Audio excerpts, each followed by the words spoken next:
Baik, Bu. Amin. Muti, gimana kabarnya Muti? Alhamdulillah baik Ibu. Cepri, kabarnya bagaimana Cep? Itu tahunnya baik-baik saja, Bu. Alhamdulillah, puji Tuhan, kita semua dalam keadaan sehat dan baik, bisa bertemu kembali di pelajaran PPKN. Ya, terima kasih. Ya, baik. Sebelum kita memulai aktivitas belajar kita, Ibu persilakan kepada salah satu di antara kalian untuk membawakan kita dalam doa supaya pembelajaran kita dimudahkan dan dilancarkan. Dipersilakan.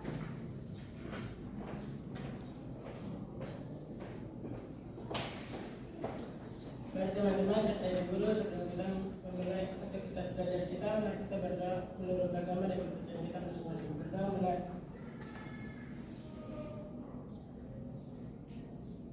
Amin. Berdoa selesai. Baik, terima kasih Christian sudah memimpin kita dalam doa. Selanjutnya untuk penanaman rasa nasionalisme kalian akan Ibu persilakan salah seorang memimpin kita dalam membawakan sebuah lagu nasional, wajib nasional. Ibu persilakan.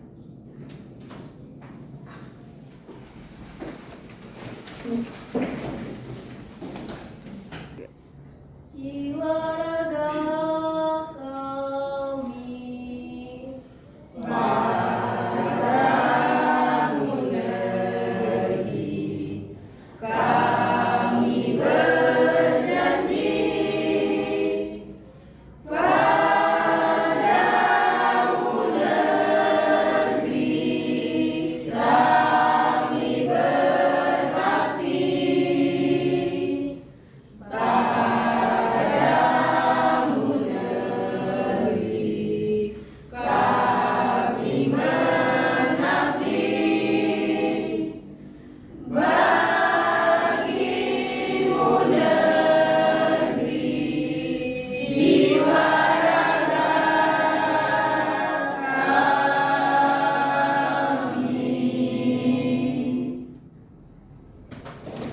Terima kasih. Silakan kembali.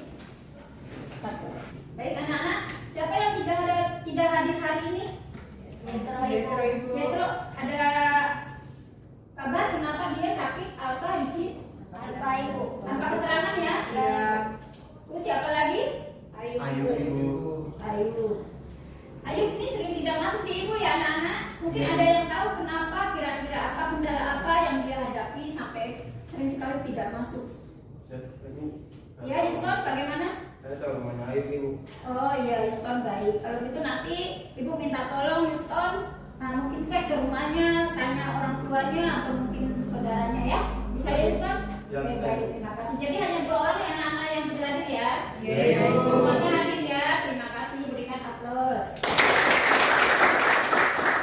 Baik anak-anak, sebelum kita mulai pembelajaran kita hari ini ya, kita masuk kepada kita akan belajar tentang harmonisasi hak dan kewajiban asasi manusia dalam perspektif Pancasila. Ini ya anak-anak ya, judulnya ya, ada ya?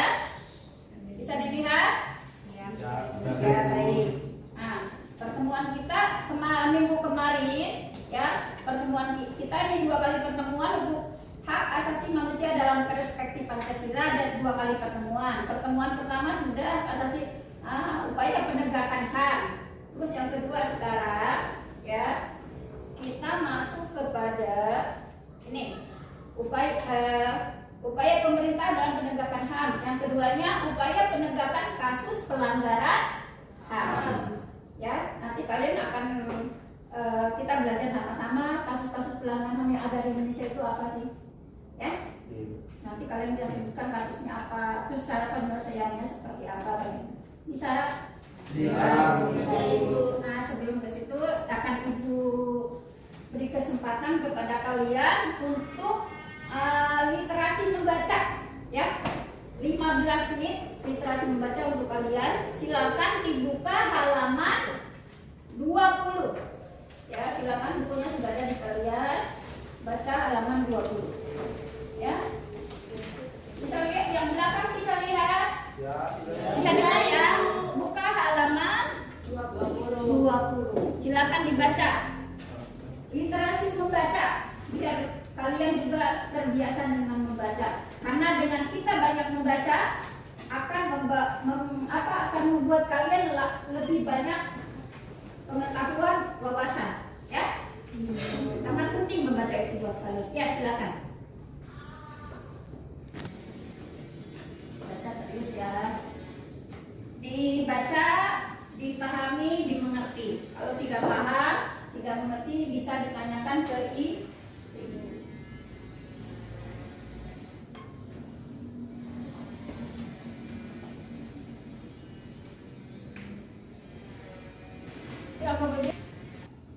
Baik anak-anak, tadi Ibu sudah perlihatkan bahwa yang akan kita bahas materi pembelajaran hari ini tentang kasus-kasus pelanggaran HAM.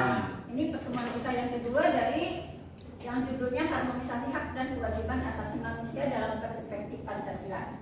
Baik, akan Ibu tanyakan ini buat kalian. Silakan pilih kelas pendidikan Pancasila Disimak, dan kewarganegaraan silakan masuk pada dipahami. materi harmonisasi hak dan kewajiban asasi manusia dalam perspektif Pancasila.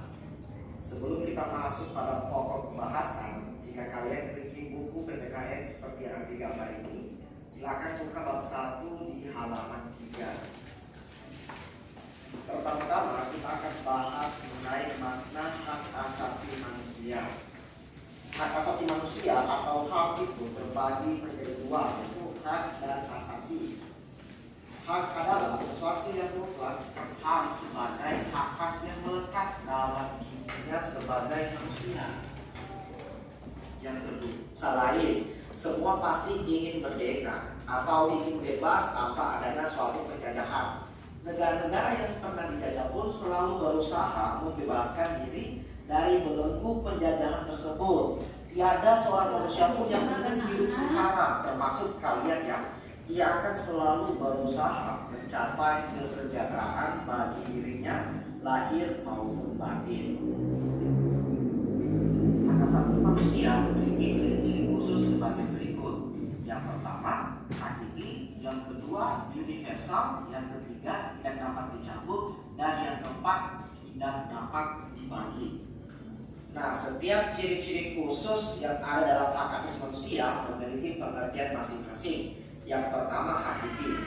Artinya, hak asasi manusia adalah hak asasi semua umat manusia yang sudah ada sejak lahir. Yang kedua, universal. Artinya, hak asasi manusia berlaku untuk semua orang tanpa memandang status, suku bangsa, gender. baik, sudah disimak ya anak-anak? Ya. Jadi hak asasi manusia adalah hak yang hakiki. Ibu ingatkan kembali, mereview kembali ingatan kalian di pertemuan pertama, pengertian dan makna tentang hak asasi manusia. Bahwa hak asasi manusia itu bersifat universal, ya? Ya, baik. Akan Ibu kita masuk ke materi inti, ya. Kasus-kasus pelanggaran hak asasi manusia. Kalau kita berbicara kasus, nah ini dia, ya, ada videonya. Pada tentang kesempatan kasus kali pelanggaran ini hak kami akan asasi membahas materi PKN ya. kelas 11 kasus pelanggaran hak asasi manusia. Ini materi kita yang nanti ya, silakan. Silakan dilihat. Ini pelajaran kita hari ini.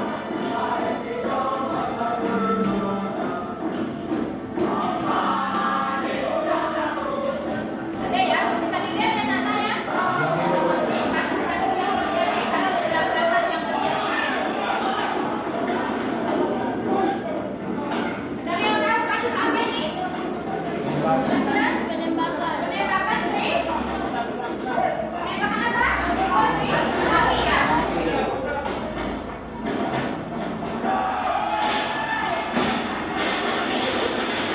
Kasus apa tadi Nana? Aku bilang?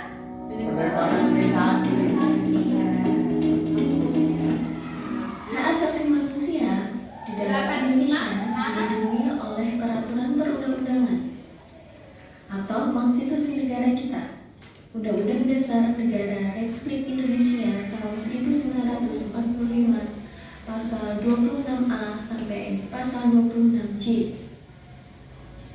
Di antaranya Pasal 28A adalah hak untuk hidup. Pasal 28B hak untuk berkeluarga, melanjutkan keturunan. Pasal 28C hak untuk mengembangkan diri, melakukan pemenuhan kebutuhan dasarnya. Ya, baik anak-anak, itu tentang landasan hukum atau dasar hukum yang melandasi tentang berlakunya hak asasi manusia di Indonesia. Bisa dipahami anak-anak? Bisa, Bu. Kita lihat lagi, ya. Ini, ya, hak warga negara Indonesia. Kita sebagai warga negara, ini ada faktor penyebab pelanggaran HAM. Kira-kira apa? Ini salah satunya. Faktor penyebab pelanggaran HAM ada secara eksternal dan internal. Kalau ini tuh berarti di mana? Di dalam apa di luar? Kalau di dalam. Tapi kalau eksternal berarti di luar. Jadi faktor terjadinya kasus pelanggaran itu ada yang dari dalam maupun dari luar. Bisa dipahami anak-anak? Bisa, Bu. Terima kasih. Bagian anak, ini ya faktor eksternalnya. Tadi faktor internalnya sikap egois. Tahu sikap egois itu seperti apa? Mementingkan diri sendiri. Oke. Nah, kita lanjut ke materi ya anak-anak.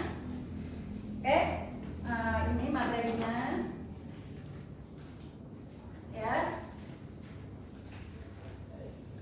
Ini gambar apa kira-kira? Ada bacaan? Apa itu Komnas? Apa itu Komnas HAM? Komisi Nasional Hak Asasi Manusia Republik Indonesia ini, ya, yang nanti kita kan membahas tentang materi kasus pelanggaran HAM. Disinilah kasus pelanggaran HAM akan diselesaikan. Bisa dipahami? Sekarang sebelum Ibu lanjut, ya. Tadi kalian makna HAM sudah tahu kenapa HAM itu bisa terjadi, faktor dari dalam dan luar, ya. Tadi sudah ditayangkan juga videonya. Nah sekarang Ibu mau bertanya ke kalian, bisa ya? Yang bisa jawab silakan angkat tangan. Bisa dipahami? Bisa. Yang bisa jawab silakan angkat tangan, ya. Ibu mau tanya, kira-kira kasus pelanggaran HAM yang terjadi di Indonesia itu kasus apa sih? Yang bisa jawab silakan jawab. Penembakan Marsina. Iya, apalagi? Ada yang bisa lagi selain Marsina? Tragedi Semanggi. Tragedi Semanggi. Apalagi? Kasus Marsina ya tadi sudah oleh Lisa. Tragedi Semanggi atau penembakan mahasiswa Trisakti. Semanggi apalagi? Kasus apa lagi? Kasus Tanjung Priuk. Iya betul Lisa. Apalagi? Ayo. Poso, ya kasus Poso apalagi ayo. Kasus apa lagi? Kasus Munir. Nah itu anak-anak salah satunya ada 5 kasus besar yang terjadi di Indonesia. Tadi tragedi penembakan mahasiswa Trisakti, kasus Marsina yang tadi kalian sebutkan, kasus Munir, kasus Tanjung Priuk, tadi Putri bilang kasus Poso itu, ya. Bisa dipahami? Bisa. Kalian harus ingat itu. Nanti kalau ada yang tanya, nah kasus pelanggaran HAM yang terjadi di Indonesia itu apa saja sih? Kalian sudah tahu, ya? Baik. Ibu ya bertanya, tapi kalian yang silakan bertanya. Nanti yang bisa silakan menanggapi, ya? Ibu lihatlah satu lagi bahwa kasus pelanggaran HAM itu dibagi menjadi 2. Ada kasus pelanggaran HAM ringan, ada kasus pelanggaran HAM berat. Nah, kira-kira kasus pelanggaran HAM yang ringan itu contohnya apa? Contohnya seperti Ya, begal sama penculikan. Terjadi di mana itu? Di Manokwari beberapa hari. Iya, betul sekali. Dengan situasi kondisi Manokwari belakangan ini terjadi penjamretan, terjadi pencopetan, ya begal. Itu juga termasuk pelanggaran HAM ringan. Tetapi kalau kasus pelanggaran HAM ringan itu disertai dengan mungkin melukai sehingga seseorang itu korban yang menjadi luka seumur hidup, itu sudah bisa masuk kepada kasus pelanggaran HAM berat. Bisa dipahami? Nah, tadi contoh kasus HAM ringan. Sekarang contoh kasus HAM berat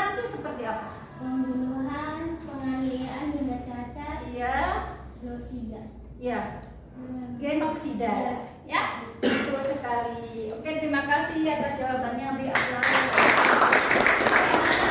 Tadi sudah kita tanya jawab, ya. Nah, sekarang kalian, ibu kembalikan kepada kalian siapa yang mau bertanya, yang belum paham atau belum begitu mengerti tentang pembelajaran kita hari ini tentang kasus-kasus pelanggaran HAM. Yang mau bertanya, ibu silakan. Saya mau bertanya. Ya, silakan Muti. Kalau ada kasus pelanggaran HAM itu apa sih yang dilakukan? Baik, tadi pertanyaan Muti, apabila terjadi kasus pelanggaran HAM, kira-kira cara penyelesaiannya mungkin yang Muti? Iya, Bu. Ya, cara penyelesaiannya seperti apa? Baik, ada yang tahu mungkin sebelum ibu menjawabnya? Ada yang tahu? Diselesaikan di mana kasus pelanggaran HAM? Di pengadilan. Di pengadilan? Pengadilan apa? Ada pengadilan HAM, bukan pengadilan negara ya anak-anak ya. Jadi kasus pelanggaran HAM ada Komnas HAM, ada Komisi Nasional HAM, dan ada di situ untuk menyelesaikan kasus tersebut di Pengadilan Hak Asasi Manusia. Jadi beda, bukan di pengadilan negeri, ya. Jadi di pengadilan HAM atau Pengadilan Hak Asasi Manusia khusus untuk menyelesaikan kasus-kasus pelanggaran HAM. Bisa dipahami anak-anak? Bisa. Nah, oke, baik. Ya, tadi tanya jawab sudah, ibu sudah sampaikan materi, ibu juga sudah tayangkan video, ya. Sudah kita lalui. Nah, supaya kalian tidak ngantuk, tidak jenuh, tidak bosan, mari kita SPT. Badannya besar, badannya kecil. Kalau mengaum, yang lain langsung mundur. T-Rex, T-Rex, T-Rex, T-Rex, T-Rex. Baik, anak-anak, tadi kita sudah SPT. Sekarang sudah tidak ngantuk lagi ya? Tidak. Sekarang kita boleh lebih serius lagi. Nah, ini ada penugasan buat kalian. Silakan dikerjakan sekarang juga. Ibu kasih waktu, langsung dikumpul. Yang sudah selesai langsung kumpul, bahwa ibu langsung kasih penilaian buat kalian. Nilai yang istimewa. Silakan dikerjakan. Ini tugasnya ya. Silakan dikerjakan. Siap, Bu. Ayo, siapa yang duluan? Dapat bonus. Ayo. Baik, anak-anak yang sudah selesai silakan bawa ke depan biar ibu kasih nilai. Yang duluan berarti nilainya juga lebih baik, nilainya istimewa. Silakan. Ayo. Silakan duduk. Ya. Ya. Ini jangan sebut begini. Oke. Cukup. Berarti ada 5 siswa yang paling tercepat. Berikan akal. Menilai dulu ya. Ya, Bu.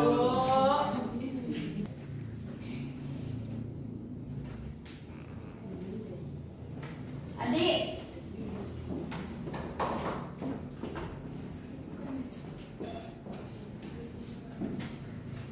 Muti. Ya.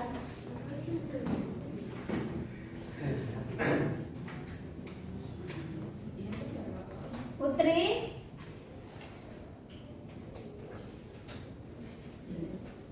Ini dia yang tercepat, ya.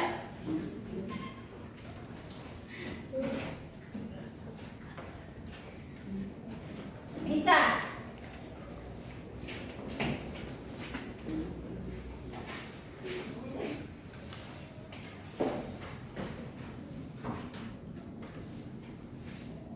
Susan. Susana.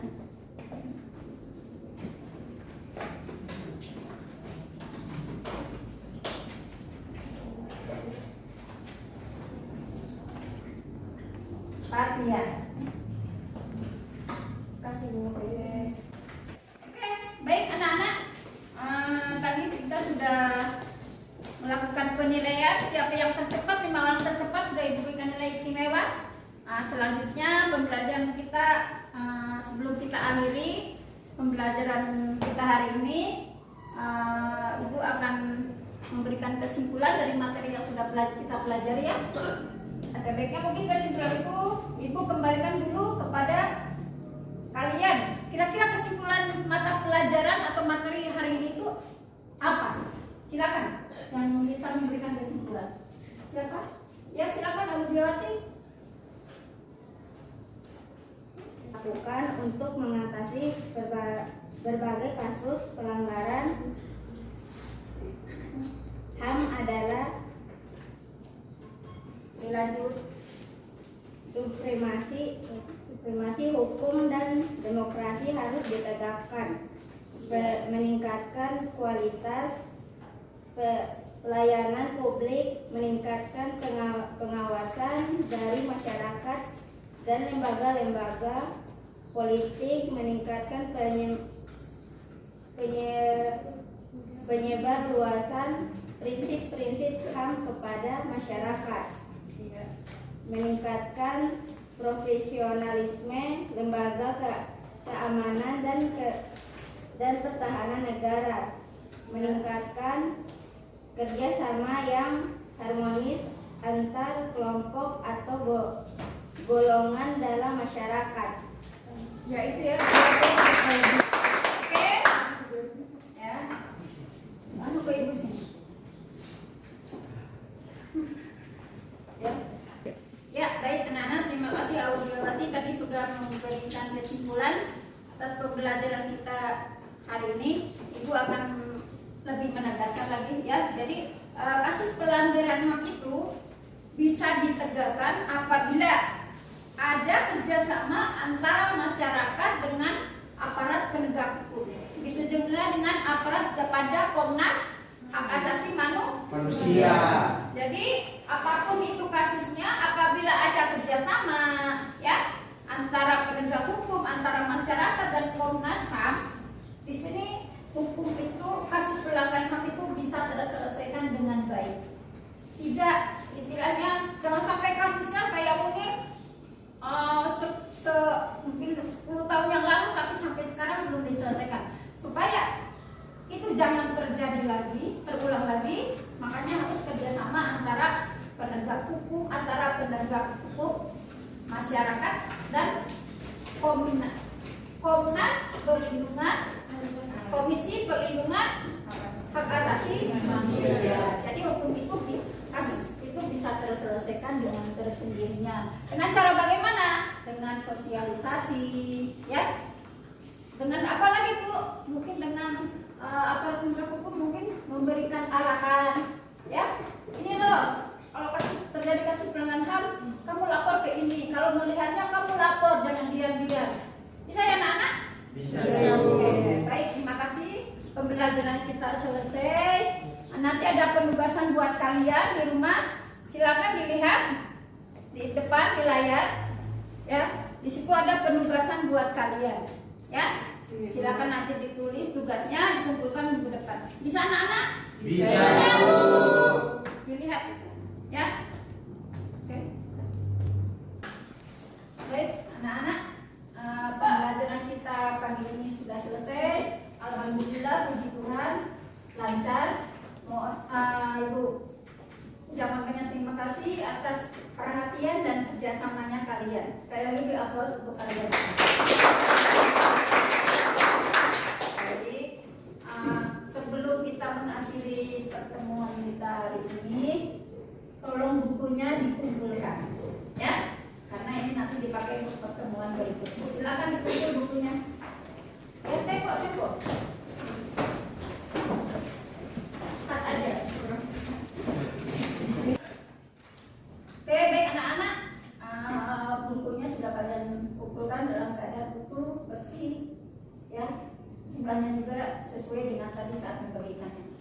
Sebelum tadi kita awali dengan doa, maka selanjutnya akhiri juga dengan doa sebagai rasa syukur kita kepada Tuhan, kepada Allah Subhanahu wa Ta'ala.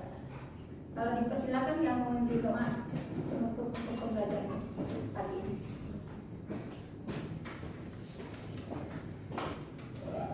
Mari teman-teman serta ibu guru, sebelum kita mengakhiri pelajaran di siang ini, mari kita berdoa.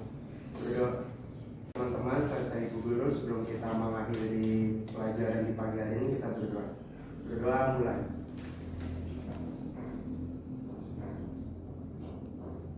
Amin. Berdoa terus selesai.